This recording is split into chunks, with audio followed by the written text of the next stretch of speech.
दोस्तों 2024 बस अभी स्टार्टिंग हुआ है और 2024 के स्टार्टिंग में भारत को 10 ऐसे बड़े प्रोजेक्ट मिले हैं जिसके बारे में आपको जरूर जानना चाहिए। ये 10 के 10 प्रोजेक्ट बनकर के तैयार हो गए हैं, जिसके बारे में अगर आप जानोगे तो आपको अपने आंखों पर यकीन नहीं होगा कि भारत में ये प्रोजेक्ट मौजूद हैं। इन 10 प्रोजेक्ट को देख करके ऐसा लगता ही नहीं है कि ये भारत के प्रोजेक्ट हैं, ये भारत में बना है। आपको अपनी आंखों पर बिलीव नहीं होगा। जो चीज जापान, दुबई, अमेरिका, लंदन इन जगहों में देखने को मिलता था, अब सेम ऐसे इंफ्रास्ट्रक्चर भारत में देखने को मिल रहे हैं। तो चलिए आपको बताते हैं कि ये कौन से 10 प्रोजेक्ट हैं जिसका उद्घाटन 2024 में किया गया है।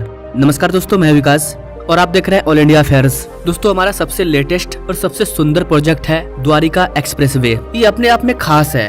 आप इसको देखो, आपको लगेगा ही नहीं कि इस तरह के रोड भारत में बन सकते थे, लेकिन ये बने और देश को समर्पित भी कर दिया गया। इस प्रोजेक्ट की खासियत ये है कि इसमें 5 ऐसे चीजों को यूज किया गया है जो कि भारत में पहली बार है। गाइस, इस एक्सप्रेसवे में जीपीएस बेस्ड टोल सिस्टम लगाया गया है। मतलब जीपीएस के थ्रू सैटेलाइट के मदद से आपसे टोल टैक्स लिया जाएगा। जो भी लोग इस एक्सप्रेसवे पर यात्रा करेंगे, ना तो फास्टैग की जरूरत पड़ेगी, ना ही टोल टैक्स वाला सिस्टम। डायरेक्ट आपका पैसा अकाउंट से कट जाएगा आप जितना दूरी तय करोगे। तो सैटेलाइट बेस्ड टोल सिस्टम ये भारत में पहली बार होने जा रहा है। दुबई इतना ग्रो क्यों कर रहा है? क्योंकि दुबई में ऐसा सिस्टम लगा हुआ है। वहाँ पर अगर आप किसी भी रूल को तोड़ते हो तो आपके अकाउंट से डायरेक्ट पैसा कट जाएगा। ऐसा सेंसर वगैरह लगाया गया है। अगर आप सड़क पर चलते समय एक भी रूल को बाइकआउट करते हो, तोड़ते हो, तो आपके अकाउंट से उसका चार्ज कट जाएगा, जिसकी वजह से लोगों में डर होता है और वो एक भी गलती नहीं करते हैं। और यही चीज भारत में भी होना चाहिए, लेकिन यहाँ के ड्राइवर मानेंगे नहीं। सरकार अगर कोई नियम लगाती है तो लोग रोड पर उतर जाते हैं। तो एक तरफ आप भारत को दुबई जैसा शहर बनाना चाहते हो,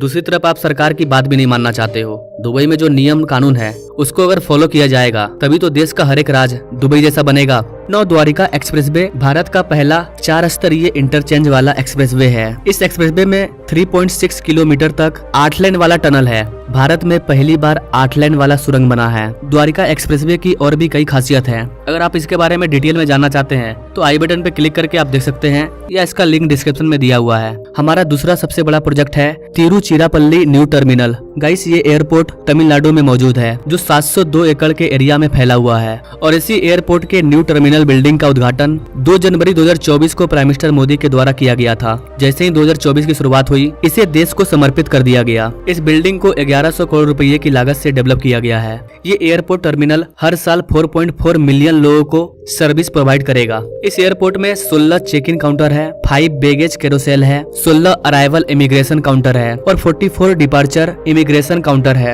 इस बिल्डिंग का डिजाइन अपने आप में काफी खास है। इस टर्मिनल को भारतीय सांस्कृतिक तरीके से बनाया गया है। इस बिल्डिंग में तिरुचिरापल्ली के सांस्कृतिक जीवन को दिखाया गया है। हमारा तीसरा सबसे बड़ा प्रोजेक्ट है Mumbai trans harbour link MTHL, जिसका ऑफिशियल नाम श्री अटल बिहारी वाजपेयी सवेरी नाभा सेवा अटल सेतु है। ये अपने आप में काफी अलग है, जो कि भारत के रूपरेखा का कायाकल्प करता है, क्योंकि समुद्र के ऊपर इतने बड़े पुल को बनाया गया है। क्या आप जानते हैं कि ये ब्रिज 21 किलोमीटर से भी लंबा है और ये 6 लेन का है। 6 लेन वाले ब्रिज को समुद्र के ऊपर बनाया जाना ये इतना आसान नहीं था। दशकों से इस ब्रिज की चर्चा चल रही थी, लेकिन ये बन नहीं पा रहा था। लेकिन फाइनली 2024 में 12 जनवरी को इसका उद्घाटन कर दिया गया है और ये देश को समर्पित है। इसके बारे में गाइस आपको और कुछ खासियत बता दें कि ये भारत का सबसे लंबा सी ब्रिज है। जी हाँ दोस्तों, भारत का सबसे बड़ा समुद्री bridge Shri Atal Bihari Vajpayee trans harbour link है। इसके अलावा ये पूरे दुनिया का 12वां सबसे लंबा सी ब्रिज है। इस ब्रिज को साउथ मुंबई में सेवरी से लेकर के नाहवा सेवा के चिल्ड्रे तक बनाया गया है। इस 6 लेन हाईवे की चौड़ाई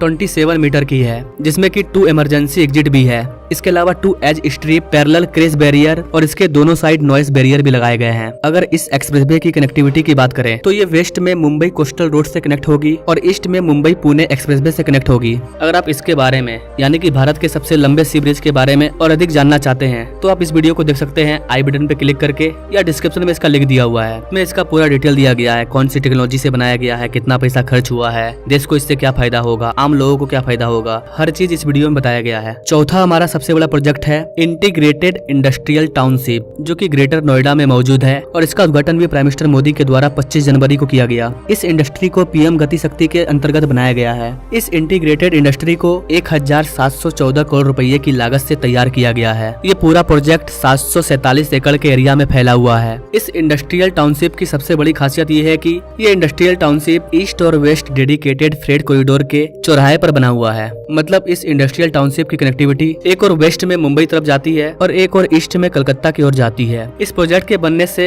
इसके आसपास के क्षेत्र में औद्योगिक विकास, आर्थिक समृद्धि और सतत विकास, इन सब को एक साथ बढ़ावा देने की दिशा में काम कर रही है। हमारा 5वां सबसे बड़ा प्रोजेक्ट इसी डेडिकेटेड फ्रेट कॉरिडोर से कनेक्ट है। प्राइम मिनिस्टर मोदी के द्वारा डेडिकेटेड फ्रेट कॉरिडोर पर न्यू खुर्जा न्यू रेवाड़ी के बीच में 173 kilometre long double line electrified section का भी उद्घाटन किया है, ताकि इंडस्ट्रियल टाउनशिप में जो भी गुड्स वगैरह बने उसे आसानी से समुद्री पोर्ट और देश के विभिन्न हिस्सों में लेकर के जाया जा सके। हमारा 7वां सबसे बड़ा प्रोजेक्ट है दिल्ली मुंबई एक्सप्रेसवे। दिल्ली मुंबई एक्सप्रेसवे के सेक्शन का उद्घाटन प्राइम मिनिस्टर मोदी के द्वारा 22 फरवरी 2024 को किया गया। 22 फरवरी 2024 को दिल्ली मुंबई एक्सप्रेसवे के वडोदरा भरूच वाला सेक्शन का उद्घाटन कर दिया गया, ताकि वहां के आम पब्लिक इसका यूज कर सके, क्योंकि ये पूरी तरह से बनकर के तैयार है। गाइस, यहाँ पर आपको जानकारी के लिए बता दूं कि दिल्ली मुंबई एक्सप्रेसवे के और भी सेक्शन का उद्घाटन पहले भी किया जा चुका है। क्योंकि दिल्ली से मुंबई इतना लंबा एक्सप्रेसवे, इसे अलग अलग सेक्शन में बनाया जा रहा है और मध्य प्रदेश का 244 किलोमीटर का हिस्सा पहले ही लोगों के लिए खोला जा चुका है। इसके अलावा 202 किलोमीटर लंबा सोहना धोसा लालसोट वाला सेक्शन पहले ही खोल दिया गया है आम पब्लिक के लिए। और इस बार जिस सेक्शन का उद्घाटन किया गया है वो 87 किलोमीटर लंबा है। गाइस, ये जो दिल्ली मुंबई एक्सप्रेसवे है ये टोटल 1350 किलोमीटर लंबा है और ये 8 लेन वाला एक्सप्रेसवे है जो दिल्ली को डायरेक्ट मुंबई से जोड़ता है। और बताया जाता है कि जब ये एक्सप्रेसवे पूरी तरह से बनकर तैयार हो जाएगा तो दिल्ली से मुंबई जाने में कार से या जो भी गाड़ी से बाय रोड मात्र 12 घंटे का समय लगेगा। फ्लाइट से जाने में भी 60 से 8 घंटा का समय लग जाता है और फ्लाइट का इंतजार करने में उतरने में 2-3 घंटा लग ही जाता है। लेकिन इस तरह के एक्सप्रेसवे को तैयार किया जा रहा है जो फ्लाइट के बराबर चलेगा। इसके बाद हमारा 8वां सबसे बड़ा प्रोजेक्ट है Kakrapar atomic power section unit 3। Guys, यहाँ पर न्यूक्लियर रिएक्टर के थ्रू बिजली को उत्पन्न किया जाता है, यानी कि ये न्यूक्लियर पावर प्लांट है और इसको भी देश को समर्पित कर दिया गया है। इसके अलावा यूनिट 4 के 2 सेक्शन का भी काम स्टार्ट हो चुका है। इन रिएक्टर को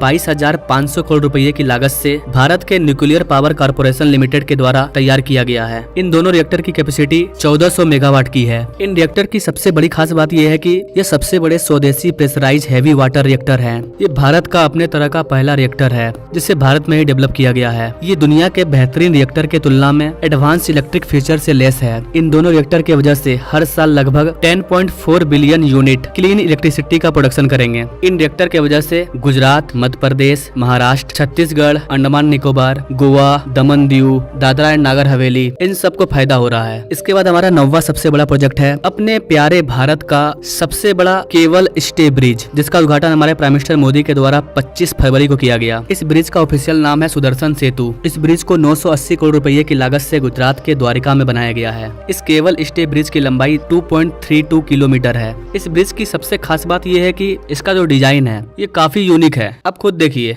लग ही नहीं रहा है कि ये भारत में बना है, क्योंकि भारत के लोगों ने इस तरह के बड़े प्रोजेक्ट को देखा कहाँ है। ये सब देखने के लिए हमें विदेश जाना पड़ता था, लेकिन अब भारत में बन रहा है और हर एक राज्य में कुछ न कुछ यूनिक बन रहा है। अगर नहीं बन रहा है तो बनने वाला है। इस ब्रिज के दोनों साइड फुटपाथ हैं। फुटपाथ के ऊपरी हिस्से पर सोलर पैनल को लगाया गया है, जिससे कि 1 मेगावाट की बिजली पैदा होती है, जिसका यूज यहाँ के स्ट्रीट लाइट को जलाने में किया जाता है। यानी कि इस ब्रिज में जो लाइट जलेगा उसके लिए हमें अलग से बिजली नहीं देना पड़ेगा। इसमें ही सोलर पैनल और बैटरी को लगाया गया है जो कि धूप से चार्ज होगा। ये ब्रिज द्वारिका और बेद्वारका को कनेक्ट करती है। हमारा 10वां सबसे बड़ा प्रोजेक्ट है Gomti Nagar railway station. Gomti Nagar railway station, इस स्टेशन को रीडेवलपमेंट किया गया है। ये स्टेशन उत्तर प्रदेश की राजधानी लखनऊ में मौजूद है, जिसे 385 करोड़ रुपए की लागत से रीडेवलप किया गया है, यानी कि कायाकल्प किया गया है। इसे अमृत भारत स्टेशन स्कीम के तहत बनाया गया है। अमृत भारत स्टेशन स्कीम के तहत भारत के कई रेलवे स्टेशन को रीडेवलप किया जा रहा है, उसका कायाकल्प किया जा रहा है, एक नए तरीके से उसे बनाया जा रहा है। उत्तर प्रदेश के गोमती नगर रेलवे स्टेशन को एक अलग तरीके से तैयार किया गया है, क्योंकि यहाँ पर भीड़ हर साल बढ़ती जा रही है। इसके अंदर मॉडर्न यात्री सुविधाओं को लगाया गया है,